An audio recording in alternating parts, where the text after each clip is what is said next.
In this video, I would like to highlight 5 things that I used to believe are necessary for getting this toned look. However, it was not like that at all. And it took me years, trial and failure, and even getting a fitness certification to understand every point completely. I want you to find the way out of the vicious circle much faster than I did, so that you don't waste your time on believing something that is not completely true. I'm going to divide this video into sections, however, I still recommend you to watch the whole thing just to see the probably different perspective on some stuff. It's always useful.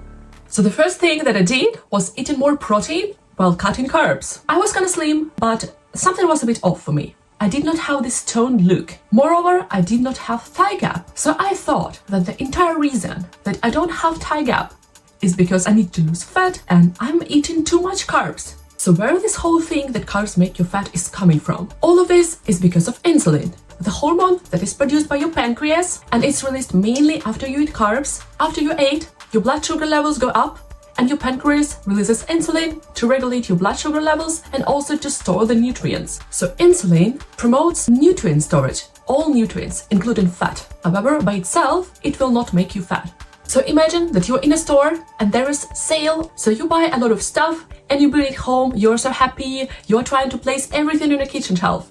And then you see there is no space anymore on your shelf. So what do? You start placing it to other shelves, and it's the same with insulin and fat. So if you consume too much nutrients in general and there is no space for it anymore, then your body starts storing them as fat. However, it does not happen just by you consuming carbs. Of course, in terms of your health, you should be focusing on the complex carbs that keep you full for longer, don't raise your blood sugar levels that rapidly, and are also rich in nutrients. For example, you should be focusing on whole foods instead of processed foods. But carbs don't automatically make you fat.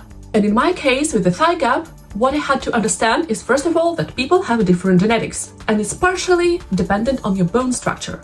In my case, I could simply not get the stereotypical thigh gap. What I really needed to do is to just work on my inner thigh muscles. So when I started doing that, I was finally very happy with the results without cutting any carbs. In general, when you're trying to limit something, just ask yourself why you're actually limiting it, and rather limit processed foods than limiting a specific nutrient for no reason. If no healthcare professional recommended you to limit something for a very specific reason, focus on eating the nutrient-dense foods, and that's it. Another myth that I would like to talk about is assessing your workout sessions based on how you feel during your session or after your session. What does this even mean? Well, it can go a couple of different ways. First of all, some people believe that if you sweat during your session, it means that you're losing fat. However, sweating is just your body regulating its temperature. So basically when you're sweating, you're losing water and you're losing some water weight. However, it's not a sustainable weight loss. When you rehydrate, you will gain it all back. And we know that we cannot live without hydration. That's why also when you try to track your weight fluctuation throughout the day, and the number went up in the evening, it could be just your water weight. Fair enough, when you're sweating, it can be a sign of hard work. However, it depends on your genetics. For example, I don't really sweat during resistance training. Of course, cardio is a completely different story. But if I'm gonna sweat during the resistance training, it's either because the air condition at the gym is broken, or if I'm training in winter clothing inside. The second indicator is assessing your workouts by how sore you feel after your training. Soreness in your muscles after your training depend on multiple factors. For example, doing some unfamiliar moves, not stretching enough after a session, not foam rolling, a lot of stuff. For example, last week I decided to practice chin-ups, which I haven't done for really a while. After that session, my arms were hurting like crazy and I was not in capacity to perform any upper body activities for 4 days. And this week, I practiced chin-ups again. And guess what? The next day, I didn't feel so much soreness in my muscles because this movement was already more familiar. So does this automatically mean that my workout this week was less effective than my workout last week? Absolutely not. Just by not feeling like a squeezed lemon after every session, it does not mean that I don't have any progress. The next myth that I would like to talk about, I used to really believe in, and this is that constantly doing ab workouts is the only way to achieve the ab definition. I was doing ab workouts all the time and they were taking up a significant chunk of my trainings, and I didn't have much time to perform other moves, and I didn't want to spend too much time at the gym either. And guess what? Now I probably do just a couple of designated ab exercises and I still have the definition. And this is basically just based on your nutrition. So I just used to have the definition because my fat percentage allowed me to have it.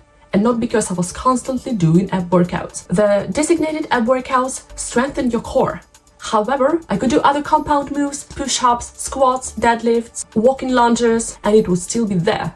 The next myth that I would like to talk about is that you really need supplements or sport nutrition to see results. The whole thing about supplementation is this is a huge chunk of the fitness marketing. While some sport nutritions or supplements are very delicious, it doesn't make them necessary. The word supplements literally means to supplement. So if your diet is full of the nutrient-dense foods, unless you know that this is the supplement I must be taking because I have a deficiency, or you're recommended by the health professional to take a specific supplement, the supplements are not really necessary. But because it's advertised that you really need supplements or like sport nutrition, for a long time I was thinking that the whole reason why I don't have results is just because I'm not consuming sports nutrition. However, it was not because of that, but a lot of other factors like progressive overload, rest and sleep. And when I simply put effort to fix those things first, I have started seeing improvements. So it's not like you shouldn't consume supplements. If you want, you can of course do that. Some of them are just really delicious, so I eat them here and there, but just be a little bit smarter about that and think if I really need it or if I can go without it. And the last myth I would like to talk about is that lifting weights is something that will make you look bulky, while Pilates is something that will make you look toned.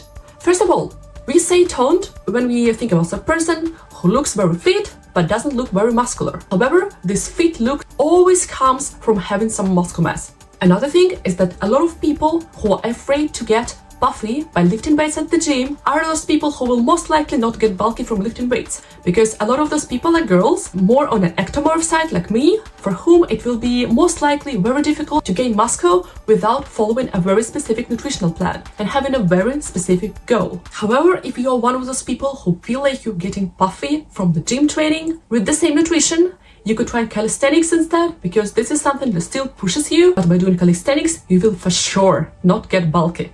So I used to do very light exercises because I was afraid to get bulky. However, at some point I wanted to get stronger, I wanted to lift heavier weights, and I tried it. I was surprised it did not make me bulky. So I was avoiding something for absolutely no reason. So whenever hearing something like that, think if it's gonna apply to you or not. So I hope you found something useful in this video, and whenever you see another trend, think a little bit where this trend is coming from and does it apply to me. So I wish you the great day, the great week, the awesome year, and best luck on your fitness journey.